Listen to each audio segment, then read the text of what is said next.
I like Star Wars. I mean, I think it's all right. I'm not a Star Wars fanboy. You won't see me outside my window on May the 4th waving around my Luke Skywalker Funko Pop and shouting, "May the 4th be with you" to everyone that walks down the street.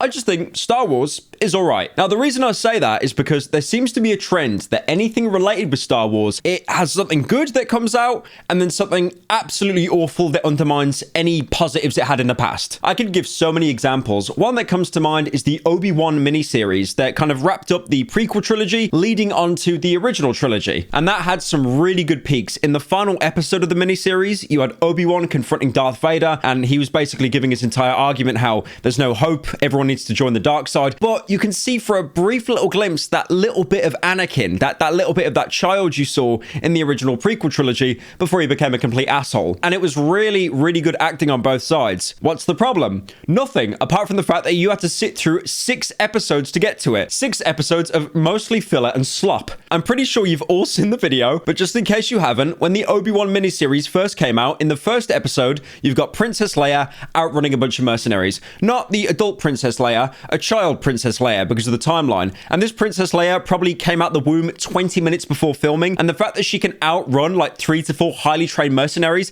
is it's just laughable. The acting from that scene from the adult actors was so bad, it was the equivalent of a 40-year-old middle-aged Spider-Man turning up to a kid's birthday party. My favorite bit in that entire chase scene was when Princess Leia, like the kid Princess Leia, she slides down this little dirt path that's like 2 meters, and it looks like it's been done in CGI anyway, and then the mercenary chasing her completely gives up chase and tries to find an alternate route because he's blocked by a stick. Not a log that like fell from the sky or something, a literal stick.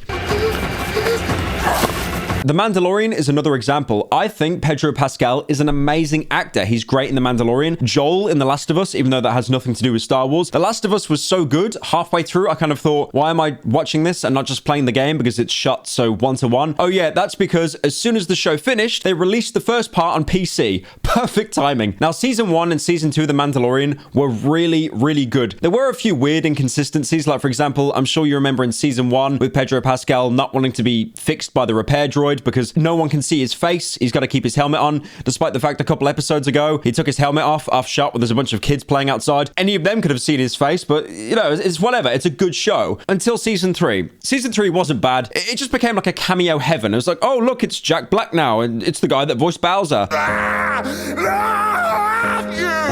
Like, it was just cameo after cameo, nothing really happened. But the recent Star Wars drama doesn't come from any of the slop that you can watch on Disney+, more their video games. Unlike monolithic companies like Pokemon that just shit out a new Pokemon game every second week, and they're all completely identical apart from having 3 new Pokemon and maybe 2 or 3 more frames on the screen, there's not really much difference. The difference is with Star Wars games, especially recently, they've slowed down, but when they come out, they really, really slap. There are so many examples of early Star Wars games that slapped. Star Wars Battlefront 2, for example. I remember getting the ability to turn into another Jedi and just wipe out all these clone troopers. It was a massacre, but it was so much fun. Knights of the Old Republic was really good. That was essentially Mass Effect before Mass Effect, even being made by the same company, BioWare. The Force Unleashed, now I don't think that franchise was canon, more because of the fact how disgustingly overpowered the Jedi was you played in that game. You played as a guy called Starkiller. He'd go 1-to-1 with Darth Vader. He might even win. And there's even one scene where he pulls in an entire Star Destroyer just with the power of the Force. And this is one of the few examples where you see a quick time event and you just think, you know what? I'll allow that. I'll allow that quick time event.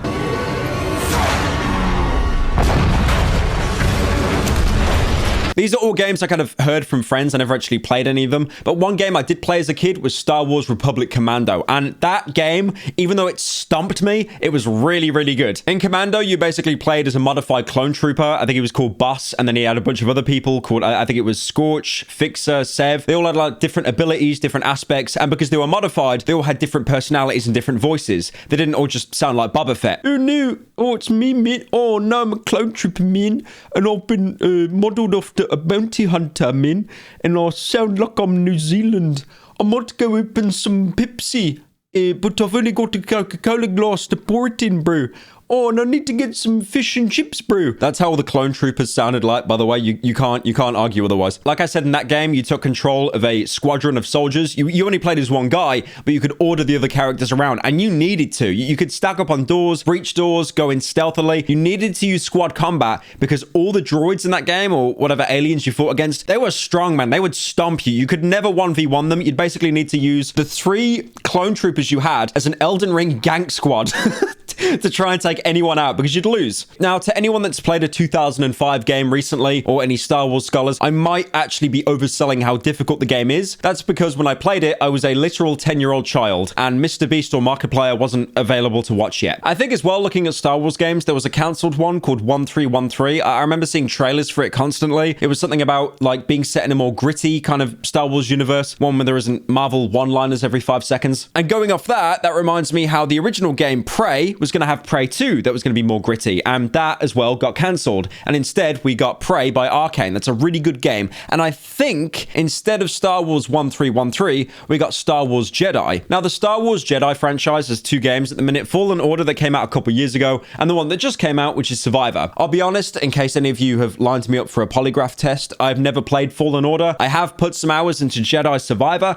but Fallen Order I've never played. But looking at reviews, it seems to be really, really good. The problem is with this franchise is why there's huge drama, and probably why I'm going to call the video Huge Star Wars Drama or whatever garbage title. Now, like I said, I've put a fair few hours into Survivor that came out a couple days ago. It doesn't reinvent the wheel in any sense. If you've played any third-person game in the past 5 to 10 years, you've already played Jedi Survivor. There's segments of combat that are split up with Uncharted-style platforming. It's also full of those segments where your character kind of shimmies through like a tight crawl space or some kind of opening, which is basically the equivalent of a seamless loading screen. They are everywhere. But even though it is more of the same, I enjoy it. I really enjoy the semi-open world layout. I also like the fact that the game's basically a Sekiro light, having to focus on breaking an enemy's stamina to do a bunch of damage without having to end up trading. I'd say it's more similar to Sekiro than Dark Souls, because in Dark Souls, I feel that dodging is just as good as blocking, but Sekiro is very focused on parrying. If you can't parry, you won't get far in Sekiro, and I feel the same for Star Wars Jedi, especially on the higher difficulties. It even yoinked the thing from Sekiro, Dark Souls, Elden Ring, Bloodborne, whatever, where you've got these points that you can rest. In the game, they're called meditation points. You can use them to level up a skill tree. I know a skill tree isn't in Dark Souls. Kind of is, kind of isn't. But the biggest similarity is how health in the field is finite, and once you run out of health, you're gonna die. Like there's no way to get health back unless you go to one of these meditation points and heal. But when you heal, every enemy in the area respawns in the exact same position. Like I said, the game itself is really enjoyable, and I've streamed a lot of games recently here on the Pyro Live channel. It's one of the few in the past month that I've really enjoyed. So you're probably wondering, if I'm enjoying the game, why is this called Huge Star Wars Drama or whatever? Because for some reason, it looks like I'm the only person that's able to play this game at the minute. If you look up Star Wars Jedi PC, you will see numerous examples of people being able to just not run the game at all with any stable frame rate, despite having PCs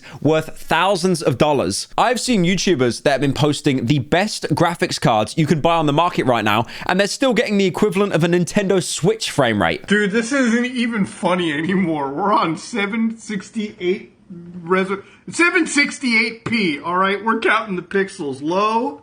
All right, everything's low. All right, low, just like my will to live. No ray tracing.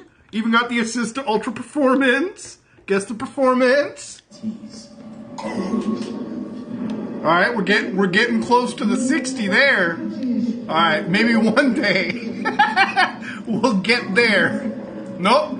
No, we're going back down. All this huge backlash led EA to put out this huge cope statement, even themselves admitting that if you have a high-end machine, you're still screwed. The funny thing is, I feel this is like some kind of like karmic intervention, because for the past couple of months, I have made constant jokes about consoles, the PS5, the Xbox. My last video was just literally talking about the Xbox having no games. And now we've got a AAA release and no one on PC can play it. The thing is, I've noticed about PC releases day one, especially AAA when they come out on multi-platform, on the PC, PC, it is a Russian roulette game if it's going to run. And out of the 6 chambers, 6.5 are loaded. It is so hard to get a game day one on the PC that isn't an indie game and have it run at a stable frame rate. It is so difficult to do. You basically have to wait for a modder to patch it or some kind of like driver update. The setup I have at the minute is essentially an insurance policy, so I can try and like jump over this hoop. I've got 2 PCs below me right now. One is a gaming PC that I, game stuff on. It's like the workhorse PC. And then I have a streaming PC and I stream on that PC. So all that does is stream stuff and it's hooked up to a capture card going into the gaming PC. So it splits the workload. And I think that's where the problem is, because even if you have a god tier graphics card running a game like this, it's probably still going to throttle your CPU. But the one thing I love about EA's statement is it comes across like they're trying to shift the blame to you. It's your fault that this game won't run. For example, players using cutting-edge multi-threaded chipsets designed for Windows 11 were encountering problems on Windows 10, or high-end GPUs coupled with low-performing CPUs also saw unexpected frame loss. Guys, this is Star Wars here. You don't understand. The game doesn't work. It's your fault. Why didn't you upgrade to Windows 11? Why didn't you upgrade to the new OS that spies on you even more and is even more unstable? And we're still basically beta testing it. With the amount of spying Windows 11 does, I'm so happy that everyone on the planet now knows what I'm into, because if they didn't, Bill Gates would be dangling it in front of me, basically using it to blackmail me. Also, going onto the Steam page, you can see the new Star Wars is just overwhelmingly negative. And going onto the Hall of Shame, which is a website that categorizes and lists the most hated games on Steam, at the time of recording,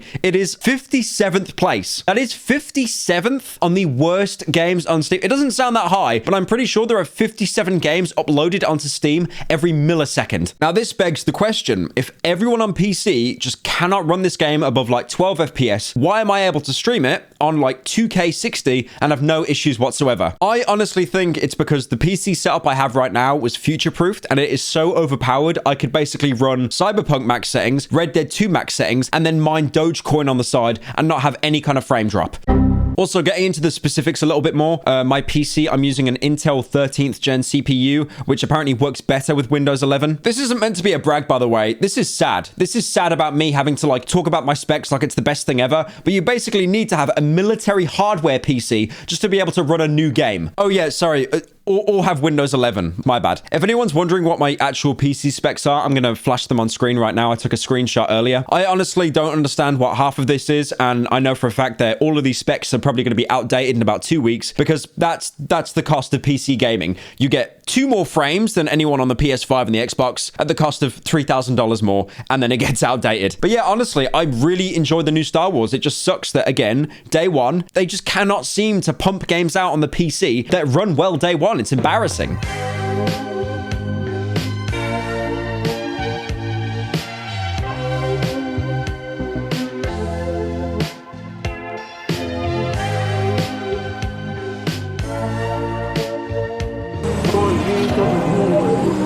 Oh, the spaceship,